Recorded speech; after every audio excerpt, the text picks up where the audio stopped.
आमचं नेमकं मागणी असं आहे की शासन मान्य देशी दारू दुकान देवणीमध्ये नव्याने होणार आहे, त्याला सरकार शासनानं मान्यता द्यावं, जेणेकरून सरकारचं महसूल बुडणार नाही. आपल्या देवणी शहरामध्ये गावामध्ये किती नेमके शासन मान्य दुकान आहे? देवणीमध्ये 10-15 बीर बार आहेत आणि एक देशी दारू दुकान आहे. मग आता तुमची मागणी देवणी गावासाठीच आहे की तालुक्यात कुठे? नाही नाही, देवणी शहरामध्येच आहे, पण शासनाच्या सर्व नियमाचं पालन करून आहे. त्या ठिकाणी मंदिर, मस्जिद, शाळा, महाविद्यालय कुठलंच काय नाही किंवा महापुरुषाचं स्मारक वगैरे नाही. गावच्या बाहेर आहे.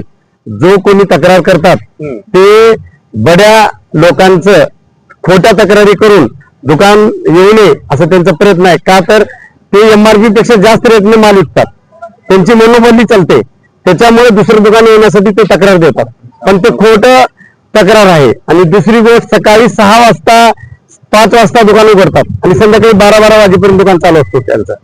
मग त्यांना पोलीस म्हणा किंवा इतर यंत्रणा काही नाही, सगळ्याला ते मॅनेज करून असतात समजा.